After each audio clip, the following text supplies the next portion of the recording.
Oke, selamat datang kembali di sesi kita, di mana kita akan kupas tuntas sebuah proyek yang punya gagasan besar untuk mengubah cara kita berinteraksi di dunia maya. Langsung dari materi intinya.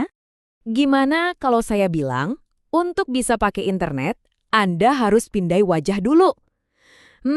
Kedengerannya kayak di film fiksi ilmiah ya. Tapi ternyata ada satu proyek yang sangat yakin kalau inilah masa depan kita. Yap, menurut proyek ini, identitas asli kita adalah kunci untuk membuka gerbang internet masa depan yang bebas dari bot. Yuk kita kenalan lebih jauh sama proyek ambisius ini, namanya Interlink Labs. Oke, sebelum kita ngebahas solusinya, kita harus paham dulu nih, masalah dasarnya apa sih? Gampangnya gini, internet kita sekarang tuh kan udah penuh sesak sama akun-akun palsu, bot, dan segala macam identitas rekaan. Nah, di dunia Web3 dan kripto, masalah ini punya nama keren, serangan sibil. Coba deh bayangin, ada satu orang bikin ribuan akun palsu buat menangin voting online atau buat nyebarin berita bohong secara masif. Serangan semacam inilah yang merusak kepercayaan, padahal kan kepercayaan itu pondasi utama dari sistem-sistem ini. Terus gimana dong cara Interlink ngatasin masalah segede ini? Solusi mereka ini jujur aja cukup radikal. Mereka menyebutnya jaringan verifikasi manusia. Visi utama mereka tuh seperti yang bisa kita lihat di sini, ambisius banget.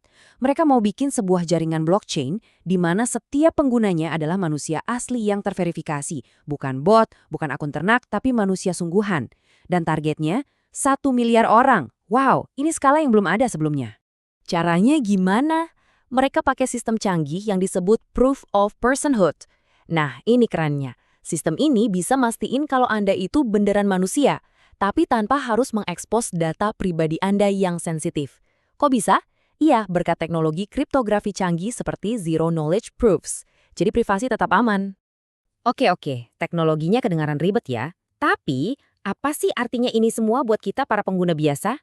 Gimana cara kerjanya di kehidupan sehari-hari? Yuk kita lihat. Nah, ini dia bagian briliannya. Prosesnya dibuat super simple. Anda tinggal unduh aplikasinya, lakukan sekali pemindahan wajah untuk verifikasi, dan udah, Anda resmi jadi human node. Setelah itu tinggal ketuk-ketuk aplikasi tiap beberapa jam buat dapetin token kripto sebagai hadiah. Gampang banget kan? Nah, yang bikin ekosistem ini menarik, mereka pakai dua jenis token yang berbeda. Ada ITLG, ini ibaratnya token rakyat buat kita-kita, para pengguna.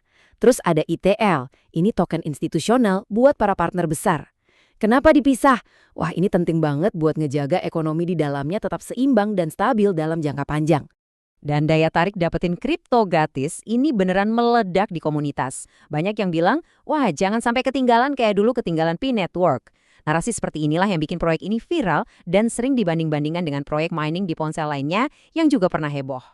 Oke, dari heboh-heboh di komunitas, sekarang kita geser sedikit. Mari kita lihat gimana Interlink mulai bertransformasi dari sebuah proyek yang digerakkan oleh massa menjadi sebuah bisnis yang lebih serius. Pertumbuhannya gila-gilaan. Bayangin aja cuma butuh 3 bulan buat dapat 1 juta pengguna terverifikasi. Dan di akhir tahun 2025, angkanya sudah nembus 5,2 juta. Ini kecepatan adopsi yang luar biasa loh. Jadi, tahun 2025 itu jadi tahun yang krusial banget buat mereka. Bukan cuma jumlah penggunanya meroket, tapi mereka juga ngambil langkah-langkah korporat yang penting. Contohnya, mereka merekrut CFO yang pengalamannya dari industri besar. Ini nunjukin kalau mereka serius membangun legitimasi. Plus, mereka juga meluncurkan sistem token burning yang disetujui oleh komunitasnya sendiri lewat DAO. Ngomong-ngomong soal pembakaran token, tujuannya apa sih? Sederhananya, ini buat bikin tokennya makin langka dan harapannya makin berharga, mirip kayak perusahaan yang beli kembali sahamnya sendiri. Mereka secara permanen menghapus lebih dari 100 juta token dari akun-akun yang nggak aktif. Nggak cuma itu, mereka juga berhasil dapat dukungan dari nama-nama besar di dunia teknologi. Coba lihat daftarnya. Ada Google for Startups, AWS, bahkan Nvidia. Dukungan dari raksasa-raksasa ini jelas ngasih kredibilitas teknis yang gede banget buat proyek mereka kan? Jadi, dengan pertumbuhan secepat ini dan dukungan sebesar ini, tujuannya apa sih? Apa endgame dari proyek Interlink ini? Nah, peta jalan mereka ini nunjukin kalau ambisi mereka nggak main-main. Gak cuma soal perangkat lunak, tapi juga perangkat keras seperti human pet. Mereka bahkan berencana bikin kartu debit yang bisa dipakai di dunia nyata, dan yang paling mengejutkan, mereka punya rencana buat IPO di bursa saham Amerika. Serius! Pada akhirnya, semua ini mengerucut ke satu tujuan yang simpel tapi luar biasa besar. Merangkul 1 miliar manusia yang terverifikasi. Kalau mereka berhasil, ini bakal jadi jaringan manusia terbesar di blockchain. Dan itu bisa mengubah wajah internet seperti yang kita kenal sekarang. Nah, ini semua membawa kita kembali ke pertanyaan awal tadi. Apakah identitas biometrik, pindai wajah kita, adalah harga yang pantas kita bayar untuk sebuah internet yang bebas dari bot?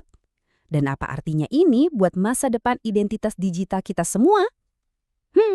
Ini pertanyaan penting yang mungkin harus kita renungkan bersama.